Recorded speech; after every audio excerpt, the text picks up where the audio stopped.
Manipur lengang sansilang war on drug ki khongjang saruk ama oina amadi hena mai pak pathoguk ama oina mioi ama Lupa Crore kuntra Romgi Mamal Oigadaba number 4 Konna Imphal East District Police Command kamuna fat Ngamkhre Phagatpa polam sing aduga loina mioi adunga sinungthel Imphal East District Police ki SP ki office ta pawmu sing yamang da putholoduna SP ke Sibakantna haike akakna paw ama phangbadi ngarang numidang wairam Imphal East District Police Command की OC अमसुंग हैंगांग police की OC की अपुन बकांगबु अमन सुंगाक फम परिंदा लंबीदा लाखपो गाड़ी सिंग सेक तबुई थबक सथबदा सिंगनिंगाय ओमोंग लाखिबा SUV registration number WB58BF 6620 सेक तबुई थबक सथब मतमदा number 4 सिंग अदु कोनना गाड़ी मपु अदु फार पंगम खिबने फारमियोय अदु योमिंग MD समीर सही कुन गुमदोय अपोकपा MD हफाजुन कवी लिलोंग साबोक मायन खोंदगिनि हाइरि मखा ताना थिनबि थबक सथबदा गाड़ी अदुगी तोंगान तोंगान फम सिंग द हाप प्रोखिबा सब केस सदी गो फुमंगा द हाप लंबा नंबर 4 kg अहुंग ग्राम नाखै माथोय सु फार पंगम खिबनि हाइरि यामना सोमि फुंनाम नबी ता लोग साइड से मान भाव लोग ये है लपाई तारे नेशनल हाईवे पुलिस चकी दबा मंचु कुकियों साइड हाई के बदला गाड़ी में कोई गाड़ी से ओइने खन कन्न थहुत सुरु दगी कोई गाड़ी से कोई लेबा टीम से तानरगा तानबनी तानब मतम सिदा कोई याम थौ मरम मोइना कोई मरक सिदा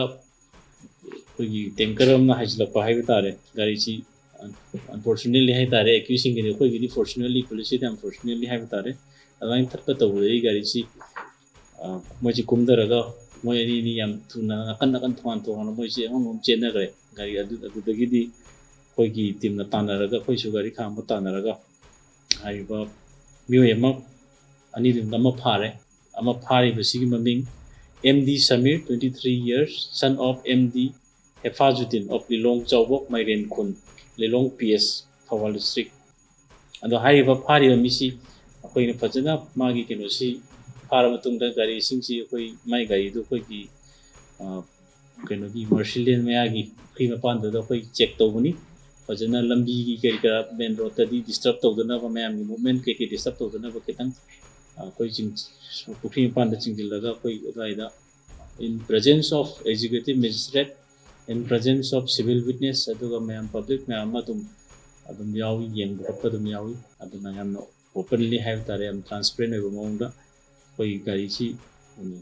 hai ba officer sing mayam ai samuk si yawi adu tawraga koi fajana check tawre gari si check taw matam sida magi gari gi conceal compartment mayam ma hai tare conceal tawraga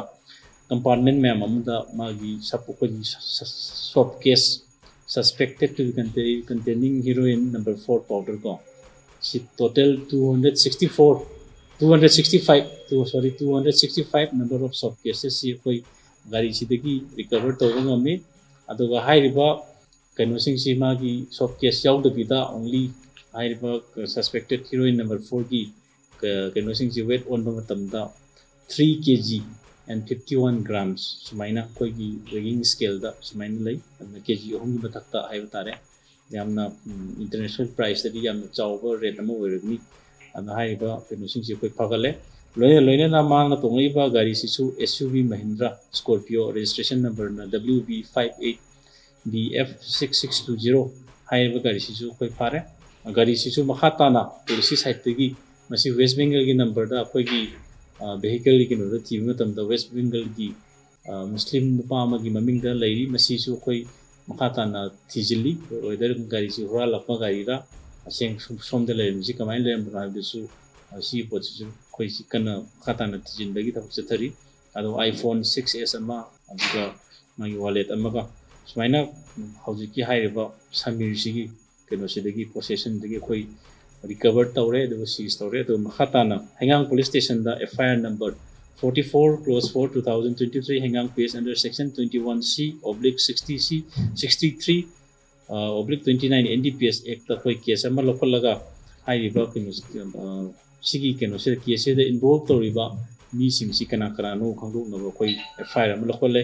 adu makhata na wahang pahum taw matam da hai pot si lelong dagi drug dealer am dagi lawrpani aduga mokoi si interstate ki drug adumba drug trader oiba gangu umni haibiti khange lelong dagi haiba drug dealer si gi maming matha khude leire adu press ki chinau dagi masimadi phongtok charoge apoi makha ta ba operation tawda ba wali adu masima kitang khara patam kitang ngai jage adu makha ta na haiba mafam longi particular area so panjar ge press tadi tu hai mafam sidagi sumaina tawi tu ga makha ta nakana da pige da hai bising so ko loina makha ta operation gi mutta media da bi mudu mari pokok zeroge da makha ta na makna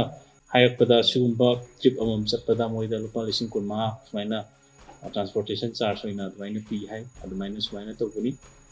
aduna makha ta na sigi kesida object yauriba masai ge topa missing hai tare loine involved to busing do koi phana pa kan honari further investigation atana koi chathari hai nai press thamje thank you word cha international market tadi masi 1 kg si adum 10 crore du ngani ko adum 30 crore chang adum 1 kg international market tadi 10 crore right 10 crore ada si 3 kg ni na 30 crore chang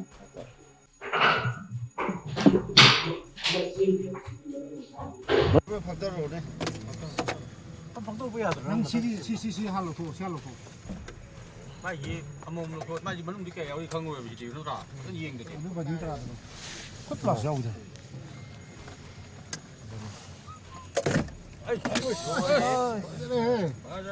xin mày đó đâu phải đâu đâu đâu đi đâu Keithelda là mình xin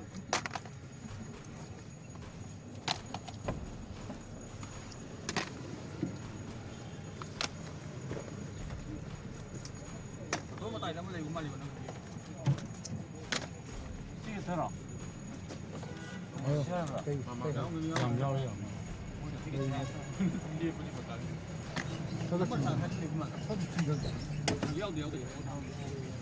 tay gì xì mà ninh đi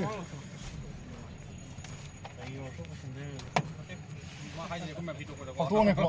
phật tu này chỉ bài rồi chỉ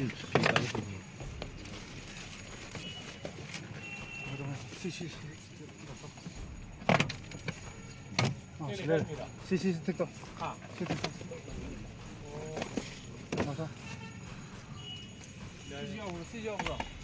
Yo, Si là đi lên. Làm rau gì?